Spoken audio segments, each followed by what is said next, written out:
Your son is a failure. He's barely passing my class, and with grades like this, I'm just not sure what kind of future he's gonna have. What do you have to say for yourself? You're supposed to graduate this year.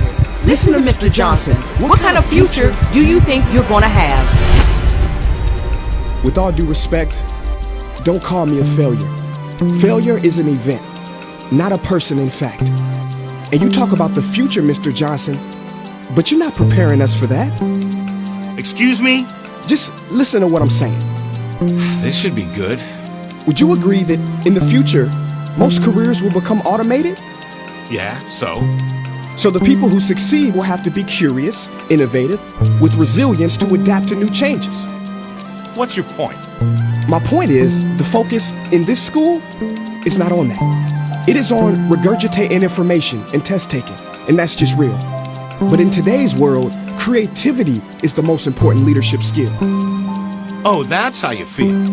You don't have to believe me, but maybe you will believe the 1,500 executives who recently said creativity is the most important leadership skill. See, pretty soon, no one will be hired because of what they know. Because who cares what you know or if you've memorized a fact? We've got Google and Siri for that. In the future, people will be hired because of what they can do with their knowledge. Can they creatively solve real-world problems, not just follow instructions or directions and bubble in multiple choice questions? So, Mom, that's why I'm stressed, because these robotic tasks we learn in school should stop. Because no one can do a robot's job better than a robot. Billionaire founder of Alibaba, Jack Ma, said that we should not compete with artificial intelligence, but instead focus on developing unique human intelligence. Mr. Johnson, drills are for teeth, not the human mind. So these repetitive knowledge-based tasks we must leave behind. Or in the future, you're gonna find a lot of people graduating out of your class right into the unemployment line. See, many top companies today don't look at grades. Mom, that old way is expiring. Google has been quoted as saying GPAs are worthless criteria for hiring. Founder of Tesla, Elon Musk, agrees. So I say this with unease and sorrow.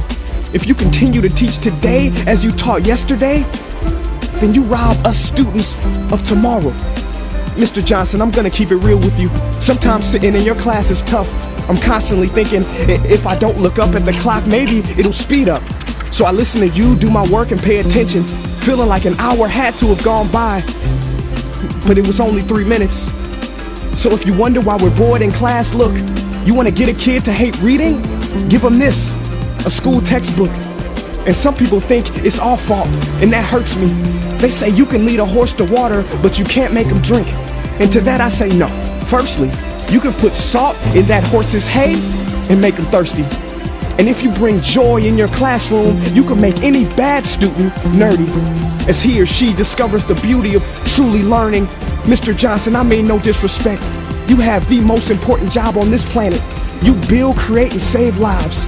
But if you really care about my future, like you say, then you have to fully commit and ask yourself honestly, how do I prepare a child for a future that doesn't yet exist? Here's a hint. The answer is not found in this. It's using this and this.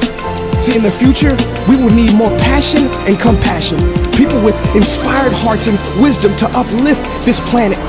And Mom, I love you, but can I be real? Go ahead. You want to know one of the biggest factors for childhood success? It's not IQ, it's family meals. And we haven't had one of those in a while. See, I know sometimes you don't feel proud, because I may not be a straight A student, but I'm not stupid.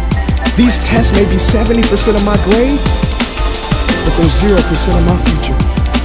But don't worry, I'll pass this class and get through this. But I need you to give me the space I need to be me and live true. Because the best feeling in the world is that your own parents get you. There's a passage in a book called The Prophet by Khalil Gibran. And if you don't mind, I'd love to share it with you. Go ahead. See, he says, your children are not your children. They are the sons and daughters of life longing for itself. They come through you, but not from you. And though they are with you, they do not belong to you. You may give them your love, but not your thoughts, for they have their own thoughts. You may house their bodies, but not their souls, for their souls dwell in the house of tomorrow. So Mom, I'd appreciate it if you give me the love that I need to pursue my dreams. See, if we are to succeed, all three of us need behavior change on all fronts. We talk about the future, but the future is now, and it is created now by all of us. I've never heard you speak like that before. Yeah, I didn't know. But I'm going to reach out to administration and try to change some things. You have my word.